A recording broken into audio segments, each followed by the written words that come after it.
should travel freely between these two homes, and you should bring the idea of India to the United States and the ideas of the United States.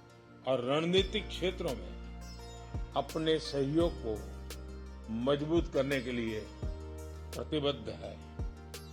हमने कृषि, हरियाणा और जम्मू कश्मीर के विधानसभा चुनाव के परिणामों के exit poll 100% सही निकले तो फिर आखिर गलत कैसे हुए, यह होता कैसे है, जानना है तो सुनिए, पूरी सुनिए।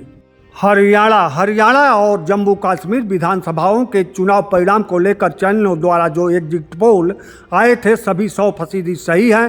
कैसे तो जम्मू कश्मीर में एग्जिट पोल के मुताबिक ही सरकार गठन हो रहा है, तो हरियाणा में एग्जिट पोल के अनुसार परिणाम गिनती के समय सुबह 10 बजे तक कांग्रेस की सरकार बन रही थी। 10 बजे के बाद परिणाम एग्जिट पोल के विपरीत भाजपा की सरकार बनी। तब 10 बजे सुबह तक तो परिणाम एग्जिट पोल के हिसाब से 100% सही थे। यह हुआ कैसे तो समझिए। जनता जो 10 बजे तक हरियाणा में वोट देकर निकली, एग्जिट पोल वालों ने उनसे पूछा तो जो जवाब आया वह कांग्रेस को जिता रहा था। 2024 में लोकसभा चुनाव के समय का एग्जिट पोल 400 के पार वाला भी सही था, 100% सही था। बस उत्तर प्रदेश में फेल हुआ, उत्तर प्रदेश ने फेल किया। हमारे एक मित्र जेपी पांडे जो अब नहीं हैं, वह वोटिंग मशीन की सेटिंग बताते थे। इसे कोरी कल्पना मानकर ही वह सेटिंग समझिए। वह बताते थे कि वोटिंग मशीन को 10 बजे से लेकर 11 बजे दोपहर तक सेटिंग किया गया, तो इस दौरान 1 घंटे तक चाहे जो बटन दबाइए वोट सेटिंग वाले चुनाव चिन्ह पर ही जाएगा। इसी तरह पूरे दौरान बीच बीच में टाइमिंग सेट कर 3 घंटे तक कुल सेटिंग करके एक ही चुनाव चिन्ह पर वोटिंग होगा। बाकी के 5-6 घंटे वोटिंग मशीन पर सभी को वोट पड़ेंगे। अंततः कुल मिला जुला चुनाव परिणाम आते हुए भी सेटिंग वाली पार्टी की सरकार बन जाएगी।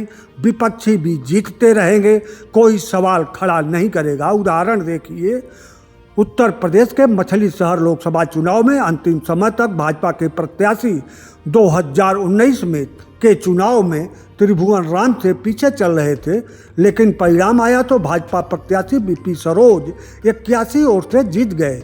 लेकिन उसके बाद 2022 में हारे हुए बसपा प्रत्याशी त्रिभुवन राम भाजपा में शामिल हो गए और वर्तमान में भाजपा से विधायक हैं। 2022 में ही उत्तर प्रदेश के बनारस शहर दक्षिणी सीट से सपा प्रत्याशी लगातार 20,000 वोटों से आगे रहे, लेकिन अंतिम राउंड में सपा प्रत्याशी 2,000 वोटों से हार गए। भाजपा के नीलकंठ तिवारी विधायक बन गए।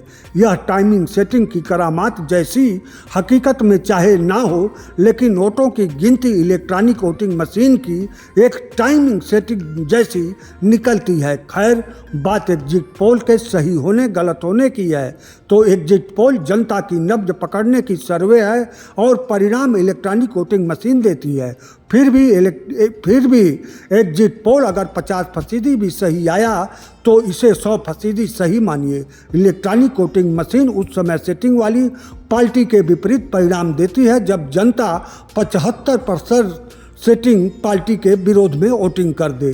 तब 3 घंटे तक टाइमिंग सेटिंग भी अंतर कवर नहीं कर पाती और अंतिम परिणाम में भी टाइमिंग सेटिंग वाली पार्टी हार जाती है, जैसे लोकसभा चुनाव 2024 में उत्तर प्रदेश में आया। फिलहाल हरियाणा में भाजपा की जीत मोदी की जीत है, मोदी की जीत है, योगी की जीत है, हिंदुत्व की जीत है, ऐसा बताया जा रहा है। अब आगे कल्पना कीजिए, वोटिंग मशीन की सेटिंग क्या टाइमिंग फिक्स परिणाम देती है या जनता फिक्स परिणाम।